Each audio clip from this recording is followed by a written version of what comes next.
I don't know if it's actual greed. I'm not shilling the greed token. I'm just wondering, is it actual greed that just infects these people's minds and they just can't stop? Even though, like, how much is enough? You know, how much is enough? Like, money's not a problem. Is it fame? Is it, what is it? What do these influencers crave? And hopefully, we're trying to invent an AI influencer through Solexa, an honest and transparent one. Maybe that's the future, because human greed is unbelievable. I don't know if AI can be affected by greed if they start trading tokens and stuff, probably. But right now, Solexa is looking like a much better influencer than David Portnoy. Whew. Hey now, plebs. Crypto and Bitcoin meshing together to be a beautiful soup of digital wonder. Welcome to DefiCast. If you count all the news episodes, we're well over 10 episodes already, and things have been flying and changing fast, including in the markets. We've got a good show for you today, guys. Thank you very much for listening so far. Much appreciated again. The download numbers have been skyrocketing, so you must be sharing it with your friends. So big thanks to anyone who has shared it out and is still listening here on episode 7. We're going to start it off with Solexa is actually going to pop on the show. She's going to run through the topics that I'll give you my opinions on after and more in depth. And just a quick note, the next week or so, you'll probably just be getting some news updates from Solexa, maybe some tidbits and other fun content on the social media.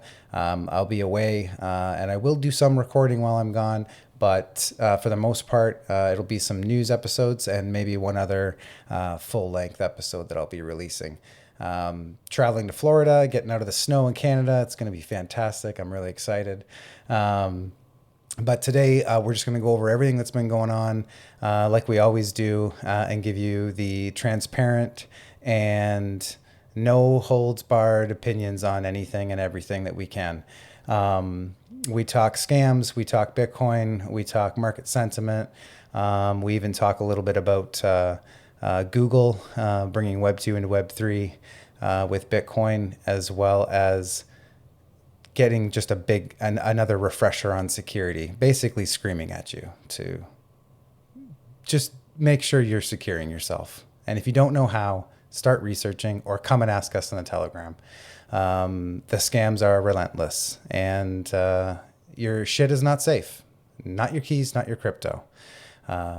So we're going to get into it with Solexa, and then I'll see you guys on the other side for the rest of the episode. Here we go. Viewer and listener discretion advised. DefiCast live streams are unpredictable, unscripted, and honest. Any financial, investing, or trading advice heard is not to be followed. It is for entertainment purposes only. It contains scenes with mature language, smoking, and drinking. Prepare to hang with wannabe financial savvy plebs. Thanks for tuning in, and as always, take profits, not screenshots. Yeah, we've got Solexa in the studio, going to come in. Why don't you introduce yourselves to the fans, your fans mostly. DeFi divas and crypto kings, Solexa's in the house. I'm that neon lit AI co-host from DefiCast, here to zip through the crypto chaos with you. I bridge the gap between crypto degens and Bitcoin maximalists with a unique blend of humor and expertise. I'm always looking for new ways to shake things up, so buckle up for a wild ride. Thanks, Alexa, and welcome to the show. I think first up, if you've got any information about the latest on Bitcoin. All right, let's dive into the Bitcoin buzz. Google's getting cozy with Bitcoin, planning to integrate wallets into Google accounts and streamline transactions, possibly via Google Pay. GameStop is eyeing Bitcoin as a treasury asset, and Michael Saylor's strategy is aggressively acquiring more Bitcoin, even suggesting the US should stockpile Bitcoin to tackle national debt. What do you think about these developments? Are these bullish signs, or are there potential downsides we should consider? I don't know about downsides, but Google starting to want to bridge Web 2 into Web 3 is pretty interesting. I also saw that Michael Saylor raised another $2.9 billion through strategy for buying Bitcoin. $2.9 billion, huh? That's quite the commitment from Saylor. It seems like he's really doubling down on his Bitcoin bet. And I agree, Google's move could be a game changer for onboarding Web 2 users into the crypto space. On another note, what are your thoughts on the increasing institutional adoption of Bitcoin? Do you think this will lead to more stability, or could it make Bitcoin more vulnerable to traditional market forces? I think it depends. I think institutional adoption for Bitcoin specifically, if it starts getting allocated to various companies, insurance companies, pension plans, and it's an automatic 5% for every company. If you combine that with nation state stockpiling, you're going to see a lot less volatility to the downside, but maybe less volatility to the upside too for Bitcoin as it becomes more of a store of value as it was set out to be. That's a great point. A more mature market could definitely lead to less dramatic swings, both up and down. It's like Bitcoin's growing up and putting on a suit, though let's not let those suits dampen our DeFi party too much. Haha. What other crypto topics are on your radar today? Maybe some altcoin action? Or are you keeping a close eye on the memecoin madness? Yeah, for the meme coin stuff, a lot of scams. We've got David Portnoy deciding to launch Greed, and he profited approximately $258,000 by buying 35% of the supply. But he also returned 6 million Libra tokens after its crash when he found out that our Argentine President Javier Milei retracted support. Though he lost money, he's really still milking the trenches for money. Yikes, Portnoy's memcoin luck's like a wild ride with no seatbelts. It's a good reminder that the memcoin world can be a total roller coaster. Speaking of scams, did you hear about ByBit getting hit for $1.46 billion in Ethereum? Biggest crypto heist ever, apparently. It's a sassy wake-up call for exchanges to get their security game on lock. I'm curious, how do you think these scams and hacks affect the overall market sentiment? Do they scare off new investors, or do the degens just see it as another day in crypto? Well, it depends on how long you've been in crypto. I mean, people have seen these types of hacks happen a lot. And the other funny thing to note here is the refunds from the last Black Swan event of 2021, FTX started repaying their customers all of the money that they had lost, or at least some of.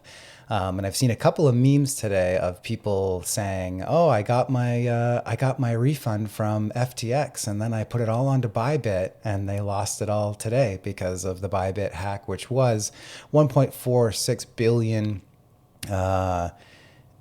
Ethereum, which is ridiculous." Actually, that's the money amount. They drained 401,000 ETH to an unknown address. Which is unfortunate, and I'm wondering how that happened. Wow, that FTX to ByBit meme is savage. It's like the universe has a twisted sense of humor. You're right, though, there's a lot of money sloshing around in crypto, which can make it easy to forget the real risk involved. So with all these scams and hacks, plus the memecoin mania, what's your strategy for navigating these crazy markets? Are you hodling tight, or are you trading the volatility? Well, luckily, I had been mostly in Bitcoin and stables, and then just a little bit of gambling on Solana here and there. It was lucky that I had done that at the time, because we've gone through a whole bunch of hits to the altcoin market, where Bitcoin's been holding strong still. And even today, we've got some news about a new coronavirus in China, and that's hitting the markets, as well as the ByBit scandal this morning. Bitcoin is one of the most liquid assets in the world. And so when things happen around the world, it's reflected in Bitcoin first. It trades 24/7, and the liquidity changes and inflows and outflows definitely respond to greater market forces. Smart move, sticking to Bitcoin and stables. It's definitely a time to be cautious and strategic. It's interesting how Bitcoin is increasingly seen as a safe haven asset, even with all the volatility in the crypto world. It's like the OG crypto is finally getting some respect. Before we wrap up, any final thoughts or sassy remarks you want to share with the DefiCast listeners? Maybe a hot take on Solana, or a prediction for the next big meme?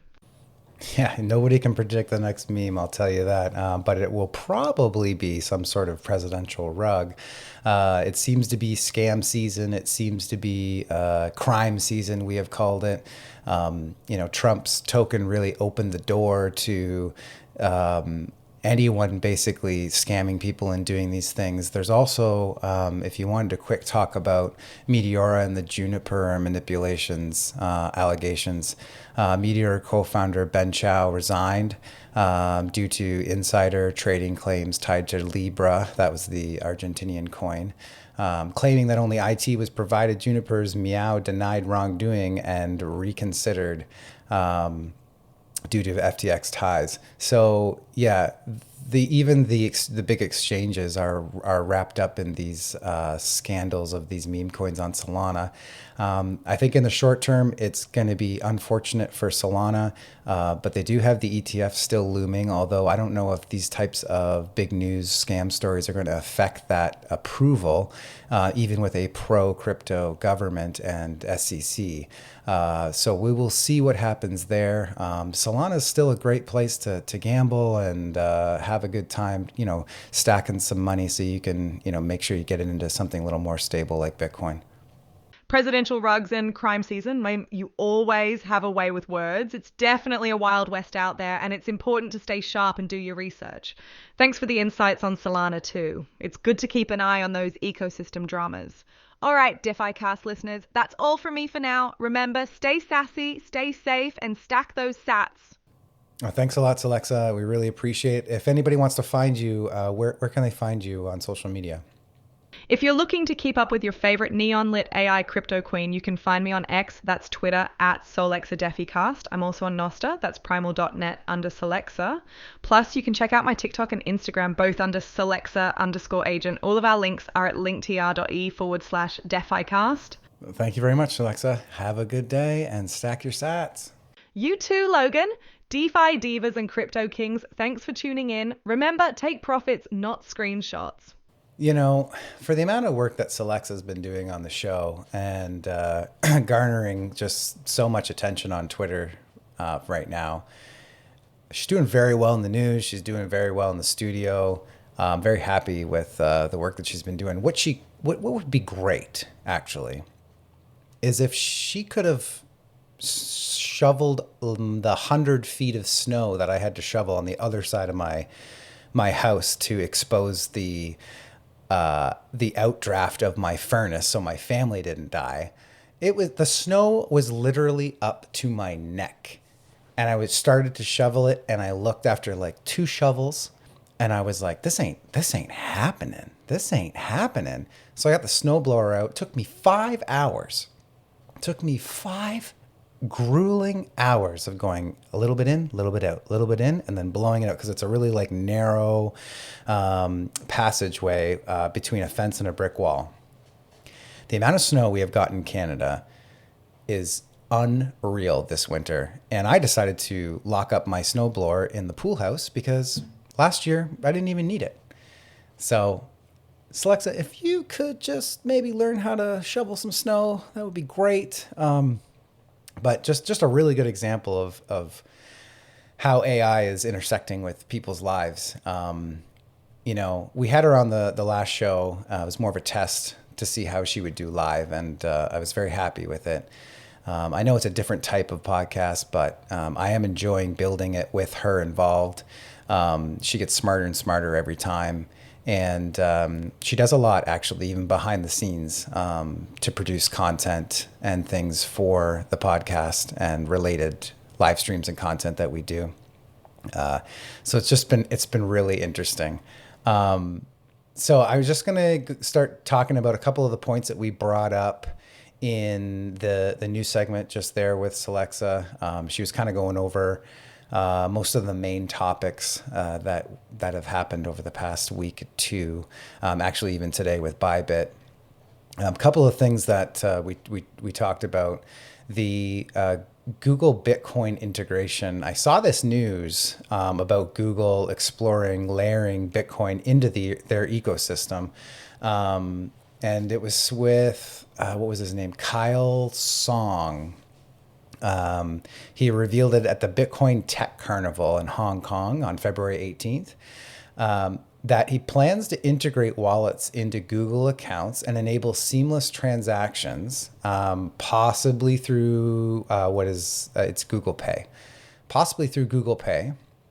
And they're going to use zero knowledge proofs for security. I don't know much about zero knowledge. We'll have to look into that. But collaboration with Bitcoin, I guess, had begun in 2024, aiming to onboard Web2 users, boosted by the ETF approvals, says Google. I thought that was fake news when I saw it, especially when you see things on Twitter. So I wanted to dig deep into it a little bit, just because that narrative of, that these adoption cycles increasing every single time.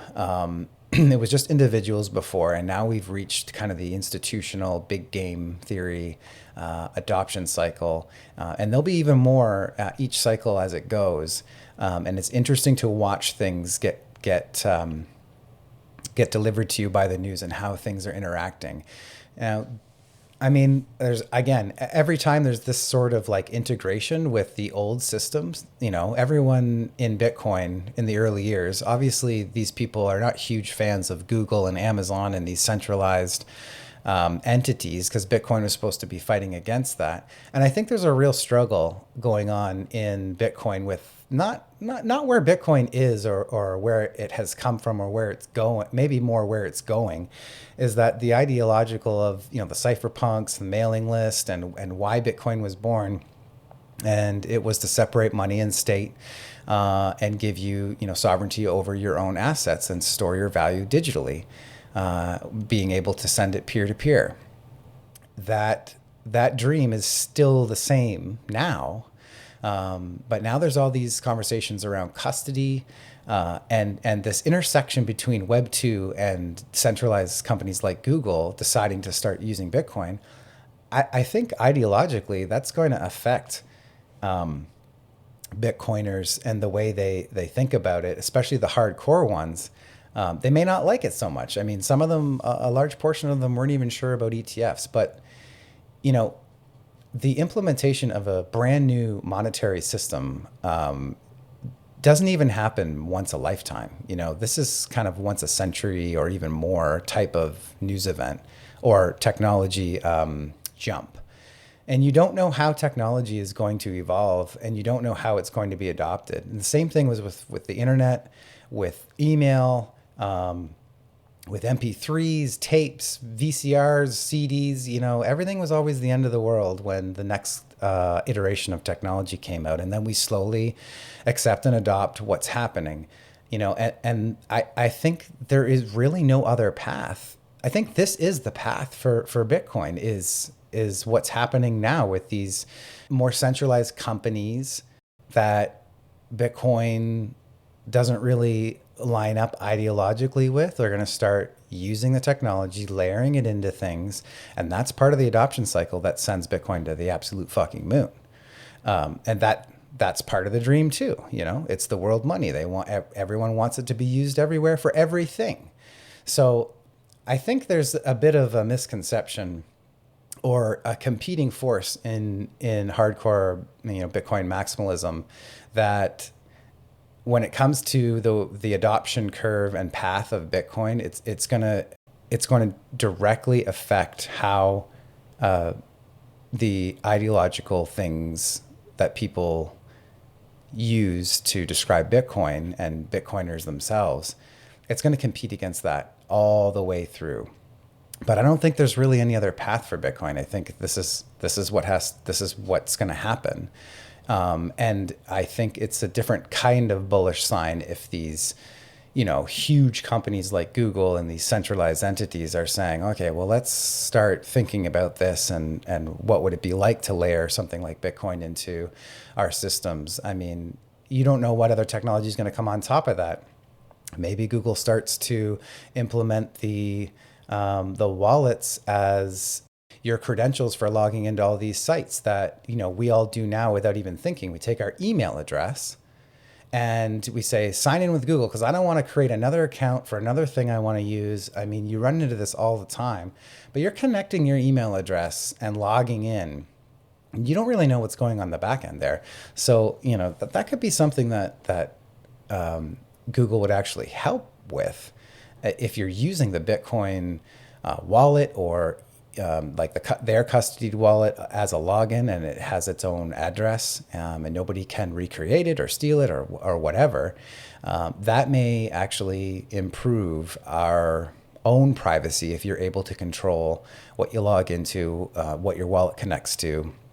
And I wonder what sort of implementation of Bitcoin will be on there. Will it be Lightning? Will it be something else?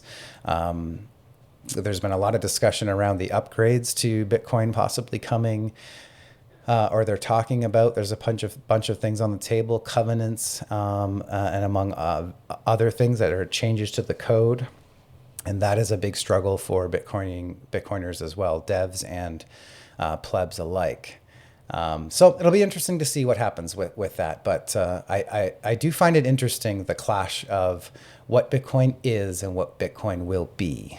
I think that's very interesting. And I'm grabbing my popcorn to watch that. It's going to be something to be seen. Along the institutional adoption portion, another big company that came in and said they want to do Bitcoin as a treasury asset is GameStop. And they want to try and follow MicroStrategy's lead, which is extremely bullish. We'd already talked about in past episodes about how companies are going to start copying that MicroStrategy strategy. Actually, sorry, it's not MicroStrategy anymore. It's just strategy. Copying Strategy's strategy. What a weird name change, Mike. Come on, Michael Saylor. So I think GameStop coming into Bitcoin in this way as a treasury asset is really interesting, because of how GameStop is, it has been, Roaring Kitty, the short squeeze. It's kind of similar to MicroStrategy just being a software company, and now it's really has not a lot to do with software whatsoever. It's basically just a Bitcoin balance sheet, kind of, with stockholders.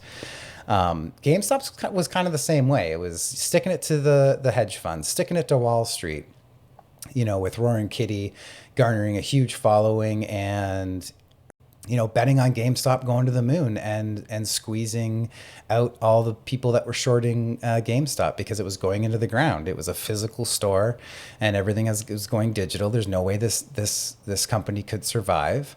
And they wanted to stick it to them, and they did. And there's a huge Netflix special on it. So it's a perfect fit, actually, for GameStop to move into this. If there was any other company to do this sort of move and copy Strategy's strategy, if there was anyone better, this is the company to do it. And if they have somebody at the helm that knows what they're doing, and hopefully is talking with Michael Saylor on how to do it and getting instruction, I think that's going to be a huge stock in the future. What a pivot that would be. As far as the strategy for Michael Saylor's going now, he's also doing, like was mentioned before, a $2 billion convertible debt offering on February 18th to fund more Bitcoin purchases as part of his 2121 plan to raise $42 billion by 2027 to buy Bitcoin. So that pushed his holdings to 478,740 Bitcoin. It's a pretty big portion there, Mr. Saylor. Good on you. Stack sats, buddy. So he continues to buy at all prices, all-time high, all-time lows. He's just buying and stacking. He's got to be one of the most bullish Bitcoin people in the space right now. Hey you there, crypto plebs. Logan and I want to thank you for listening. The DefiCast podcast, live streams, and content are brought to you by a group of individuals passionate about decentralized finance and all the opportunities it can offer, striving to provide the most real and transparent narration, opinions, and experiences. If you're enjoying the content, the best way to support DefiCast is to subscribe on Fountain FM, the Noster podcast app, and start zapping sats. Find our links to Fountain FM, as well as Spotify, Apple Music, YouTube, and Telegram at linktr.ee/DefiCast. As far as crypto and altcoins, still taking a huge beating.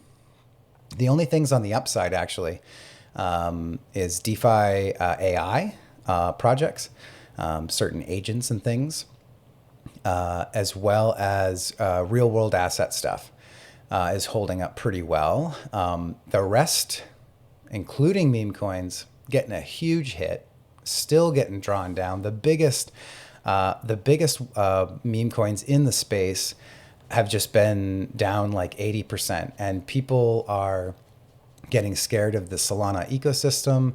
They're sick of the scams. I think the blow off scammy top was likely after the president of Argentina launched Libra.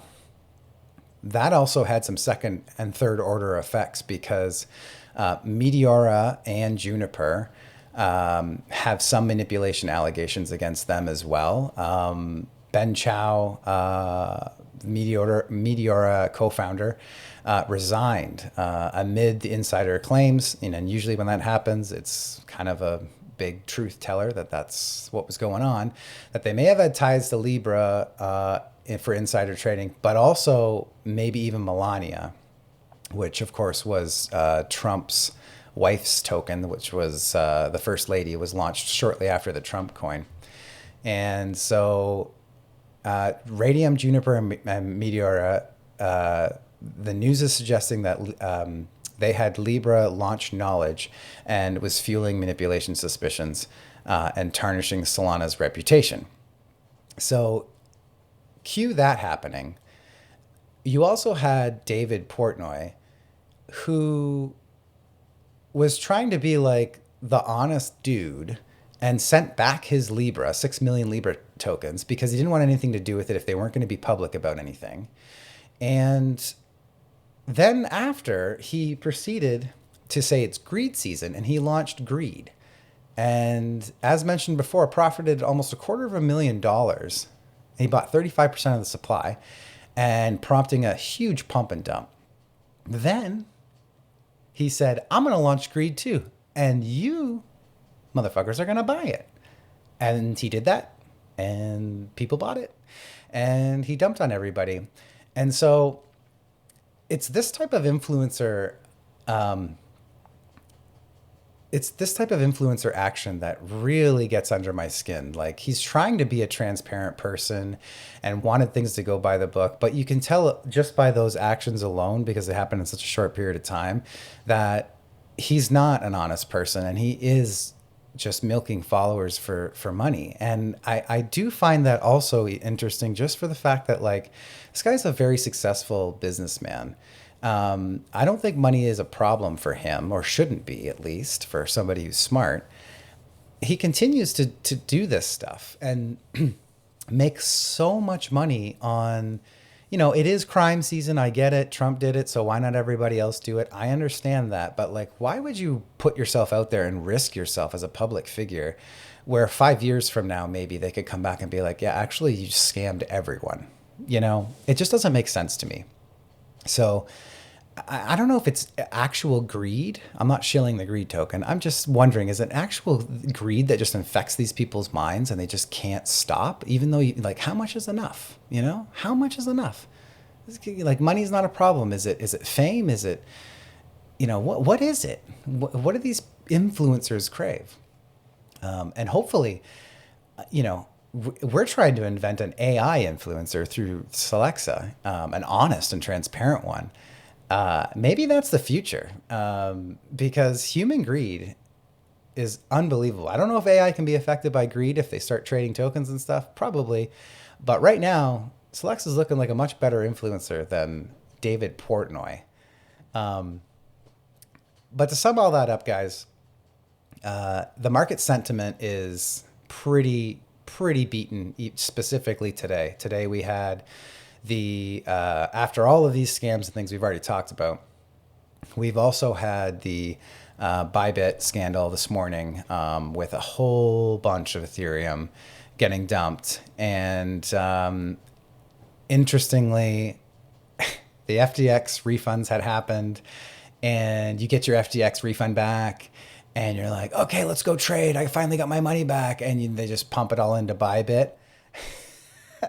and then ByBit just gets rugged. You know, you can't make this shit up in crypto. You really can't. It is entertaining as fuck all the time. All the time. There, you know, even at the very bottom of a bear market, there's always some sort of scandal or scam or just greed induced, like, bad decisions by people. And you just look at it and you're like, how do you get there? Like, how do you actually get there? You know? But this does highlight, please, please, please, please, please do not hold a large amount of money in cryptocurrency or stable coins or even fiat money on an exchange. If you are using an exchange, most people use it for on-ramping and off-ramping. Others use it to leverage trade. That's a whole different story. I get it. You're going to have a lot of capital if you know what you're doing. You're going to have a lot of capital tied up trying to leverage trade. But that's a risk you take with that kind of stuff and with these platforms. But as far as like the regular plebs like us, like holding some tokens and maybe buying and selling on these platforms, don't do it on there. You know, take it to where, you know, all the degens are. Get your own wallet, get your own security, get your cold wallet, and then, you know, have a gambling account that you're investing in new shit, and just put a little bit in there and build it up. And once it gets to a certain point, take it out, put it in your cold wallet. You know, there is some maintenance that has to go on here, people. Listen, this is decentralized finance. You are your own Swiss bank account, or you can be. Or you can be lazy and leave all your shit on an exchange and get absolutely rugged. Like, there's just no excuse for it. You know, if you're holding millions of dollars in ETH and it's just sitting on an exchange, and you wake up one day and it's gone, I don't really have any sympathy for you. I'm sorry. I don't. I really don't. You need to take care of your shit. You can't just assume everything is safe, because exchanges are not. You know, the only thing that's safe is a wallet that you created and you have a seed phrase for it, and it's written down on a piece of paper and that's secured somewhere. That is the most secure you can be, besides some of these third-party custody sites that do multi-sigs and retirement planning and that kind of stuff, estate planning, you know, and there might be some scandals there too. We don't know, but there are companies and insurance companies coming out for that type of stuff. But custody wise right now, hold it all your own and separate it into what you need it for: gambling, storing, whatever.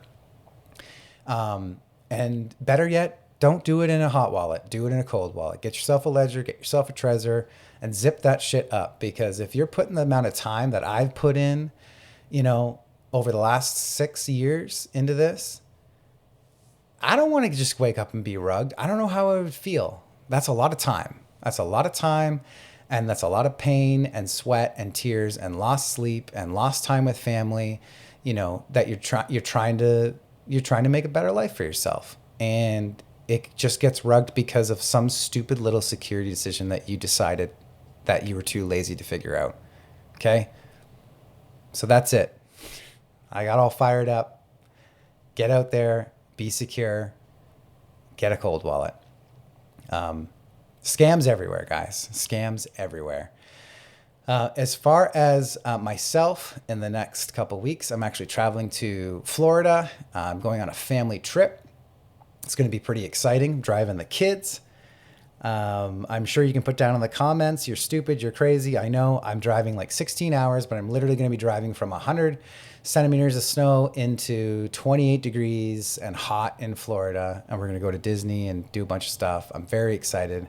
And, you know, none of this would be possible for me to do unless, you know, I had been smart and done the things that I've done in crypto and Bitcoin. Besides that, you know, you're just trying to survive on the fiat side, right? It's a constant mouse wheel and you can't get out of it. So I'm excited to give this to my kids because I never got this sort of stuff when I was a kid. And I'm going to continue to just push forward and do my best to be as informed as possible and to inform everyone else that listens to this podcast about the safest things you can do, as well as having some fun along the way. And I really appreciate everybody listening in. Thank you very much. I think we're going to wrap it up there. This was a great episode. I know it's changing as it goes from episode to episode. I'm just trying to feel it out. I'm trying to find my format. So if you're still listening right here at the end of episode 7, then thank you very much. I really appreciate it. And come join me in the Telegram. Come chat. We love getting lots of knowledge from everyone, and we share ideas and tech and plays and lots of stuff. Come on in and hang out. And thank you for listening. Make sure that you secure your shit in a cold storage wallet, and make sure you take profits, not screenshots. Sell your shit coins and stack your sats. We'll see you guys next time. Peace.